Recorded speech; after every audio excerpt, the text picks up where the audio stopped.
They won't admit it, but everyone wants what they can't have. It's not logic, it's not reason. It's a glitch in human nature, a flaw, or perhaps a design, buried deep in the mind, where desire grows not from abundance, but from absence. You want to make people obsessed with you? Then forget what they taught you about being available, about being nice, about showing up constantly. That's how you become familiar. And familiarity doesn't breed love, it breeds indifference. What you must become is scarce, elusive, just out of reach, not by accident, but by design.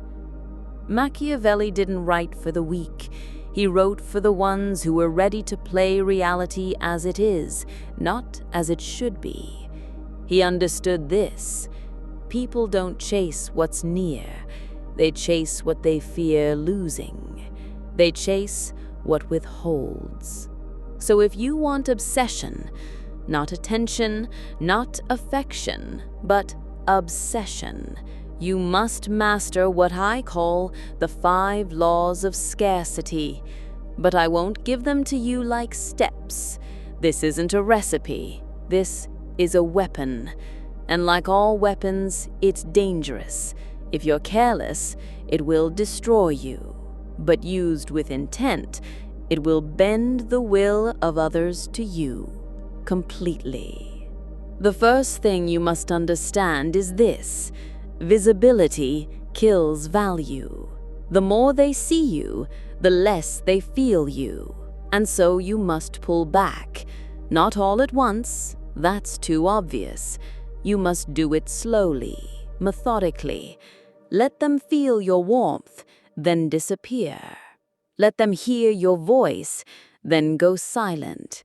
Let them think you have you, then make them doubt it. The human mind is addicted to unresolved patterns. Leave a conversation unfinished. Leave a message unanswered. That tension will build in them like a fever. And they won't call it manipulation. They'll call it chemistry. Second, be selective but appear generous. The truly rare do not chase, they choose. You must cultivate an air of high standards. But here's the trick. Don't state your standards, demonstrate them. When you respond, do it with intensity, but not to everyone. Only to those who've earned it. Let people see you giving deep attention once, then pull it away. Let them wonder what they did wrong. That confusion, that imbalance, it creates obsession. Third, master the art of departure. Leave before they expect it. Exit when the room still wants more of you. Never let your presence turn stale. You must become a memory, but not a complete one. Give them just enough to imagine the rest. The brain fills in what's missing, and it always fills in more beauty than reality ever provides. Fourth, control time. Scarcity is not just physical, it's temporal. Make your time expensive. Make your replies delayed. Make your attention hard to earn. They will wait. They will wonder. And in that waiting, their imagination will do the rest of the work for you. What they imagine is always more addictive than what's real. That's your power, not what you give them, but what you withhold. And finally, the 5th law. Never explain yourself. Mystery is oxygen to obsession. The moment you explain your actions, your silence, your choices, you kill the enigma, and with it, the desire. You must become the question they can't answer, the equation they can't solve. Let them guess. Let them project. Let them wonder who you really are. People will talk. They'll say you're cold, you're distant, you're calculated. Let them. Because while they talk, they'll think. And while they think, they'll feel. They'll feel your absence like a phantom limb. They'll see you everywhere, in silence, in music, in strangers who resemble you slightly. That's obsession. Not attraction, not interest, not even love. It's deeper than all of those. It's not rational, it's not healthy, but it's real. And it belongs to you. Now listen to me carefully. You must never abuse this, not because it's wrong, but because power loses its edge when used carelessly. Your scarcity must be deliberate, not desperate, strategic, not reactive. And above all, you must be worthy of the obsession you create, because if they chase you and find nothing at the end of the road, they'll never chase again. So build yourself into something worth missing, then disappear.